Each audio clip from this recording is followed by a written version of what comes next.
जो घटिया लोग होते हैं वो अपने से कमजोरों से लड़ते हैं, और जो बेवकूफ लोग होते हैं वो अपने से ताकतवर लोगों से लड़ने लग जाते हैं। जो समझदार लोग होते हैं वो किसी से नहीं लड़ते हैं। मैं आपको एक और मजेदार बात बताता हूं, ये पेशेंस आता कहां से है? ये समझदारी से आता है।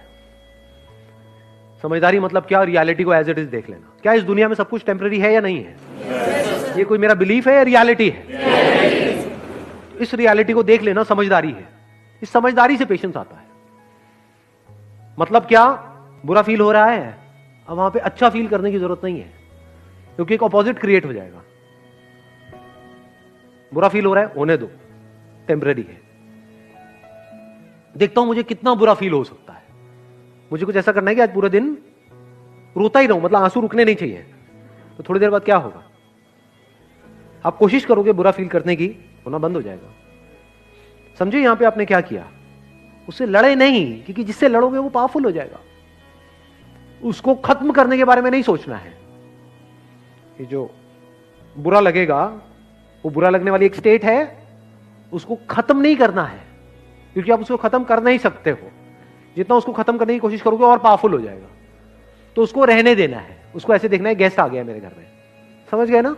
हाँ, जैसे डिजायर एक गेस्ट है, आया, आने दो, रहने दो, इट इज नेचुरल। सबके अंदर आते हैं सब तरह के डिजायर्स, सबके अंदर आते हैं सब तरह के थॉट्स, सबके अंदर आते हैं सब तरह की फीलिंग्स, सब तरह के इमोशंस, सब तरह के fears.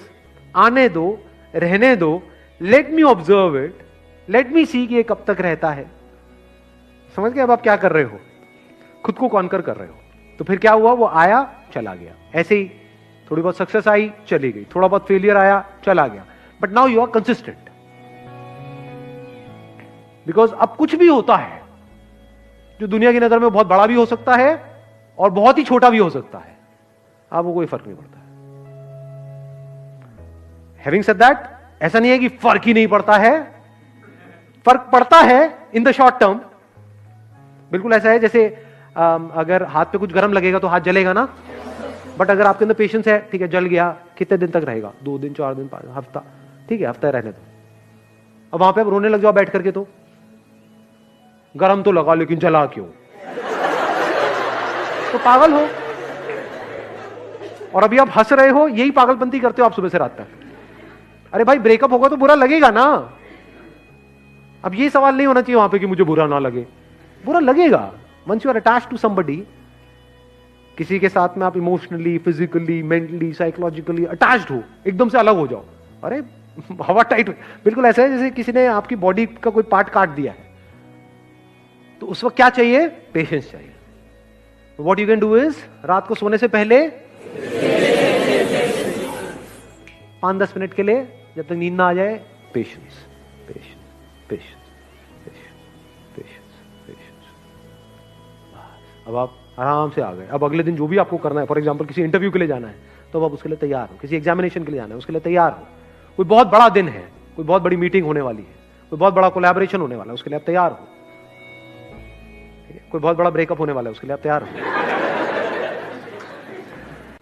Sir, most of the time ऐसा होता है कि गलतियां करने के बाद पता लगता है अरे यार मैंने तो ये गलती कर दी। फिर ऐसा लगता है कि बहुत लेट हो गए, मतलब उस चीज को हम इम्प्रूव नहीं कर सकते। We are not in a situation to improve it और make a solution out of. हाँ, अब आपने बहुत अच्छी बात बोली है। आप कह रहे हो कि एक गलती हमने करी, उसके बाद में हमको रियलाइज हुआ कि वो गलती इतनी बड़ी थी कि अब उसको हम इम्प्रूव नहीं कर सकते। मान लो उस गलती की वजह से कोई रिलेशन खत्म ही हो गया, तो इम्प्रूव किस लेवल पे नहीं कर सकते? बाहर के लेवल पे या अंदर के लेवल पे? अंदर के लेवल पे तो छोड़ो, मतलब बाहर के लेवल पे भी इतने सरकमस्टेंसेस। एक मिनट, यही आप समझ रहे हो ना मैं क्या कह रहा हूं? अपनी थॉट प्रोसेस में और मेरी थॉट प्रोसेस में अगर आप फर्क समझ पाओगे ना, तो आप समझ पाओगे मैं अपने सेशंस में बोलता क्या हूं। क्योंकि मैं बात कर रहा होता हूं अंदर की दुनिया की, आप उसको बाहर की दुनिया से रिलेट कर रहे होते हो। मैं बोल रहा होता हूं अंदर की दुनिया में एवरीथिंग इज पॉसिबल, आप बाहर की दुनिया में कह रहे हो तो हाँ एवरीथिंग इज पॉसिबल। तो करके दिखा बेटा बाहर की दुनिया में तो पॉसिबल। मतलब समझो, एक मिनट, आप जो कह रहे हो मैं उसी की एक थोड़ी सी डेप्थ में जाता हूं। आप ये कह रहे हो कि हमने किसी के साथ में कोई प्रॉब्लम क्रिएट हुई, मान लो कोई गलती हुई, जिसकी वजह से हमारा सामने वाले पर्सन से एक एक्सट्रीम केस पकड़ लेता हूं ना, रिलेशन ही खत्म हो गया। मान लो इससे बड़ी चीज क्या होगी कि जीते जी आपको अपने पेरेंट्स से या अपने हस्बैंड से या किसी पर्सन से इतनी बड़ी गलती हो गई कि वो रिलेशन ही खत्म हो गया। और वो ठीक हो ही नहीं सकता, सामने वाला इतना ज्यादा बुरा मान गया, इससे बड़ा तो कुछ नहीं हो सकता ना। एक तो छोटी मोटी लड़ाई झगड़ा हुआ, फिर 4 दिन बाद फिर साथ में बैठे हैं, पत्ते खेल रहे हैं, कुछ भी खा पी रहे हैं, मजे मार रहे हैं, मैं उसकी बात नहीं कर रहा, मैं कह रहा हूं रिलेशन ही खत्म। तो बाहर के लेवल पे वो प्रॉब्लम ठीक नहीं हो सकती, मान लो, क्योंकि सामने वाले के हाथ में है ना, वो कहेगा मुझे तुझसे बात ही नहीं करनी है, बात ही खत्म हो गई। बट द पॉइंट इज, अंदर की दुनिया में क्या वो प्रॉब्लम ठीक हो सकती है? नहीं हो सकती है। इंपॉर्टेंट क्या है, बाहर की दुनिया, अंदर की दुनिया? बट वो बाहर की दुनिया हमारी अंदर की दुनिया को भी इम्पैक्ट कर रही होगी कि यार वो हमसे बात क्यों नहीं कर रहे। एक मिनट ध्यान से समझना, बाहर की दुनिया हमारी अंदर की दुनिया को इंपैक्ट कर रही है या हमारी अंदर की दुनिया बाहर की दुनिया को इंपैक्ट कर रही है? अब 2 चॉइसेस है, एक तो ये है इस बाहर की दुनिया के बर्बाद होने की वजह से आपने अपने अंदर की दुनिया को भी बर्बाद कर लिया। क्या बाहर की दुनिया बर्बाद होने की वजह से अंदर की दुनिया बर्बाद होती है? Is it a law? If it is a law, it has to be true for everybody on this planet. जबकि ब्रेकअप होने के बाद में कुछ लोग हैं जो बहुत खुश होते हैं, है ना, ब्रेकअप सॉन्ग पे डांस कर रहे होते हैं और कुछ है जो दुखी होते हैं। लड़का लड़की में ही एक है जो बहुत खुश है, अच्छा है पीछा छूटा, एक है जो बहुत दुखी है, देवदास बन गया। एक की जिंदगी खराब हो गई, एक की जिंदगी बन गई ब्रेकअप की वजह से। इसका मतलब क्या है? बाहर जो कुछ भी हो रहा है उसका अंदर कोई डायरेक्ट असर नहीं हो रहा है। समझे? नहीं समझे? देखो, लॉ कैसे बोलते हैं। ये बॉटल यहां पे आपके सामने है, इस बॉटल को मैंने गिराया, गिर गई बॉटल, क्या हुआ? ये लॉ है। दुनिया की कोई भी बॉटल अगर यहां पर ऐसे पकड़ के ऐसे छोड़ूंगा तो ऐसे ही गिरेगी। This is a law. यानी एक कॉज है, उसका एक इफेक्ट है। उसको छोड़ा तो because of law of gravity वो नीचे ही जाएगी, ऊपर नहीं जाएगी। वो अगर हम स्पेस में है तो बात अलग है, बट यहां पर है तो वो नीचे ही जाएगी। This is a law.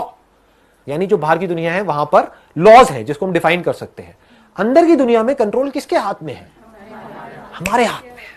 ये कोई लॉ नहीं है कि अगर आपका एक रिलेशन खत्म हुआ या आपने कोई गलती करी तो उसकी वजह से आप जिंदगी भर के लिए दुखी रहने वाले हो। अंदर की दुनिया में हो सकता है उस गलती से अगर आपने सीख लिया और ग्रो कर गए तो उसके बाद आप पहले से भी ज्यादा खुश हो गए। तो समझदारी किसमें है?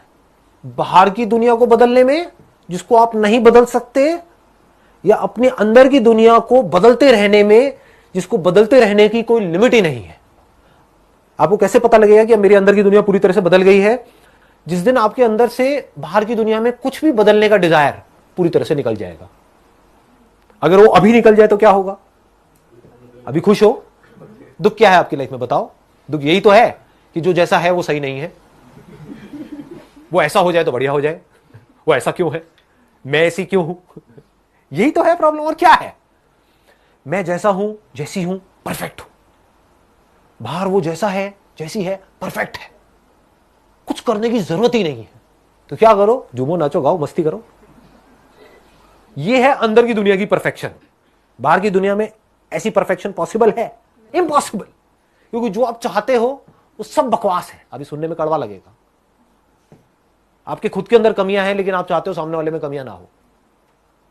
तो जैसे जैसे हम अपने अंदर की दुनिया पे काम करते हैं तो क्या होता है, पहले हमको नजर आता है कि हाँ, हमारे अंदर भी कितना कुछ बेकार है और कितना कुछ बढ़िया है। अभी वो आपको पता ही नहीं है। आपको सामने वालों को तो सब कुछ पता है, अपना खुद का नहीं पता है। खुद गलती करते हो तो उसको डिफेंड करते हो। आप चाहते हो सामने वाला बंदा उसको भूल जाए। सामने वाला करता है तो उसको याद दिलाते हो जिंदगी भर के लिए। करते हो ये सब चीजें? नहीं करते हो। फिर कैसे एक्सपेक्ट करते हो कि आपकी रिलेशनशिप अच्छी हो जाएंगी? रिलेशनशिप अच्छी होने की शुरुआत कहां से होती है? आप चाहते हो सामने वाला बंदा, ये आप चाहते हो कि वो ही कुछ ऐसा कर जाए कि बस सब कुछ परफेक्ट हो जाए। एक्चुअल में शुरुआत कहां से होती है? खुद से होती है। मेरे फादर से मेरी एक प्रॉब्लम हुई, मिसअंडरस्टैंडिंग हुई। वो कुछ सोच रहे थे, मैं कुछ सोच रहा था, मैंने कुछ किया, वो चाहते थे मैं कुछ और करूं, एंड एक्सेट्रा। मैंने क्या किया? उस वक्त तो वहां से निकल लिया चुपचाप। उसके 2 दिन बाद बैठ करके अपने फादर से एक ऐसे टॉपिक के ऊपर बात करी 2 घंटे तक जिसका उस प्रॉब्लम से कोई कनेक्शन नहीं था। कि पापा, आप वो बताते थे कि भाई स्कूल टाइम में या कॉलेज टाइम में, क्या आपके टाइम में भी ये सब होता था, ये जो आजकल होने लग गया यहाँ पे सोसाइटी में हमारे? बस इतना सा बोलने की देर है, आगे से खेल शुरू, आगे से खेल शुरू। और मैं 2 घंटे तक बैठा हुआ था। फिर मैंने उनकी पूरी हिस्ट्री सुनी, वो हिस्ट्री जो मैं पहले 10 बार सुन चुका था। सब पता था कि उस वक्त ऐसा हुआ, वैसा हुआ। आराम से बैठ करके, पेशेंटली आराम से बैठ करके सुन रहा हूं, समझने की कोशिश कर रहा हूं कि देखो मन के कितने अच्छे हैं, दिल के कितने अच्छे हैं, कोई भी बुरा नहीं है। Nobody is bad. हमारी नजरें खराब होती हैं, हम गलत नजर से सामने वाले को देख रहे हैं, हम उस इंसान के पॉइंट ऑफ व्यू को समझ ही नहीं पा रहे हैं कि उसकी अपब्रिंगिंग क्या है, उसकी लाइफ की सिचुएशंस क्या है, उसके सर्कमस्टेंसेस क्या हैं। हम उसकी जगह होते तो हम भी यही कर रहे होते। तो मैंने क्या किया, बैठ करके आराम से 2 घंटे तक सारा समझा, और करते करते करते करते करते करते करते करते फिर जब पूरे तरीके से वो खाली हो गए, अंदर से कुछ था ही नहीं उनके पास बोलने के लिए, बस उसके बाद में खेल खत्म, प्रॉब्लम सॉल्व।